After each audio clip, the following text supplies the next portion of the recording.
seem to be constituted retrospectively. The subject comes into being, so to speak, as an answer to the question posed by the real. Why is there something rather than nothing? The subject is an answer to this question. Marx's formulation of the proletariat, suggests Zizek, provides a perfect example of this substanceless subjectivity. Substanceless subjectivity. This is a quote from Zizek. The proletariat as the apogee of the historical process of alienation, Hegelian philosophy that is a closed, self-contained system of Marxism itself. What else, argues Zizek, is the Marxian conception of the proletariat, if not the embodiment of this moment of closure, when the social is rendered in its entirety and self-transparent? Whereas Hegel's inscription of the negative at the very core of his system prevents any, one might say, ideological view of social transparency. Perhaps, writes Zizek, after more than a century of polemics on the Marxist materialist reversal of Hegel, the time has come to raise the inverse possibility of a Hegelian critique of Marx. In short, Marx's critique of Hegel as an absolute idealist is nothing less than a displacement of his own disavowed ontology and is symptomatic of the inherent impossibility of the Marxian project. One might ask then, in what sense Zizek is an orthodox Marxist, if the orthodox Marxist project is itself inherently impossible.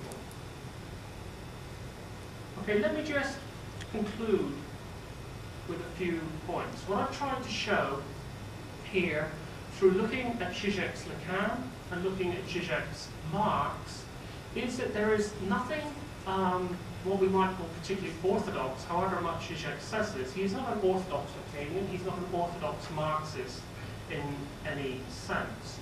And this is why, for a lot of the critics, what they argue about is what they call his ambivalence or his oscillation. You can never pin Zizek down. Okay?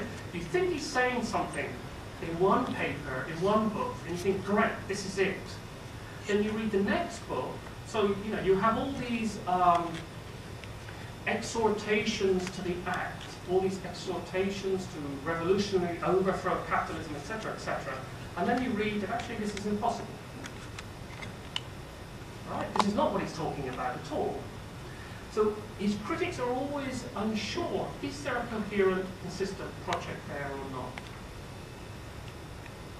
Style seems to be crucial here. Just a few final remarks about the question of style. It seems that the issue of style is where the majority of his commentators locate the truth of Zizek's project and his politics. I've already mentioned that for Sarah Kay, Zizek's style is exemplary of a political act in itself. For another critic, Tony Myers, his style enacts the fundamental axiom that the truth is always elsewhere, if we can never reach the truth. Another critic, Justin Clemens, claims that many of the dilemmas identified by Zizek's critics, the inconsistency in his work, the cutting and pasting from one work to another, and the sheer quantity of books that he turns out,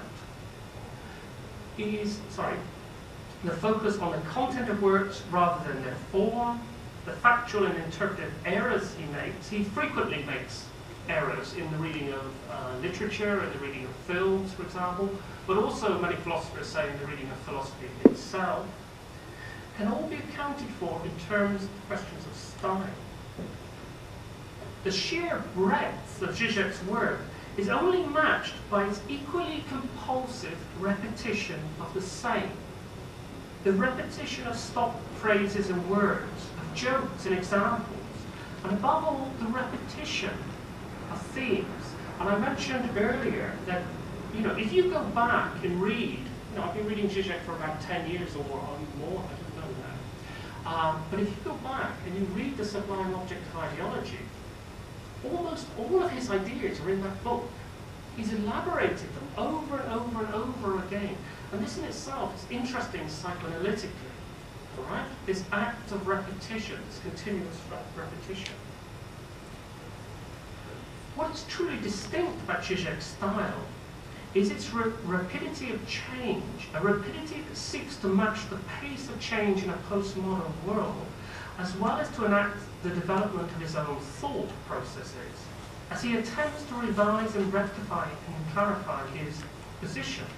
But this is a rapidity of change, which, as Frederick Jameson pointed out some time ago, seems to leave everything exactly the same. This rectification is usually equivocal, hence the continual reproach against Zizek that he oscillates between positions and never clearly says what he means. For Ian Parker, Zizek's style is a form of acting out as opposed to an act. Acting out, and I quote, is always staged for the other, a display of hysterical challenge that accuses and refuses.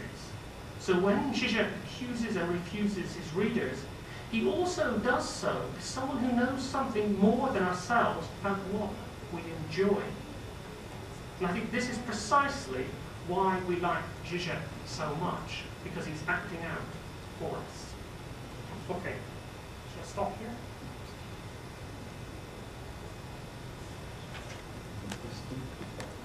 Any question?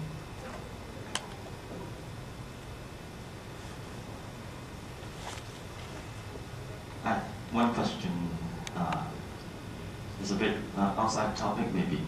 I got a feeling that the whole phenomenon of Zizek getting popular, I mean, in a global sense, he is famous in Europe, and he has been to China, and people keep talking about this, and have many of his books translated in different language. Can you comment on this phenomenon as an example of globalization of grand theory? Let's say all the major master theorists has already died. Lyotard has died. All we found in Europe, there's only Habermas. And can you comment on this? Is it a kind of example that this commercialization of grand theory? I don't want to use this, but I have to use it. I think so. I think it is an example of that to a certain extent. Certainly in his style and in his performance, I mean, Zizek is a kind of quintessential postmodernist. You know, I mean, this blend, as I said earlier, this blend of kind of high theory, German idealism, philosophy, at the same time that he's telling dirty jokes. Okay, it's a perfect kind of postmodern academic, style that we want today. The ability to turn out books which are sellable at phenomenal rates, is what every publisher wants. I mean, he's a postmodern academic in that sense. What I find peculiar about what I tried to get here, what I find peculiar about this is actually the content of his work. You've got this guy who's writing about, class struggle, the proletariat, Marxism, Lacanian psychoanalysis, and he's phenomenally popular. Whereas actually, in terms of an Anglo-American or European academy, these are not sort of terms that many academics would get. If you mentioned the proletariat in a seminar yourself, without quotation marks from Zizek, you'd be laughed out of the room. All right? What are you talking about? Which century are you living in? So there is that peculiar contradiction there about him, which is. And he also can change medium, as I said. He does television interviews. He goes on chat shows in the States to promote his books. I mean, he's perfect in this. He's phenomenally entertaining to listen to. The vast majority of us are not. When you come and listen to lectures, you don't go for entertainment, but he's actually really entertaining to listen to. So he's, in all of these ways, I mean, the problem for Zizek is, I think, he also wants to be taken very seriously.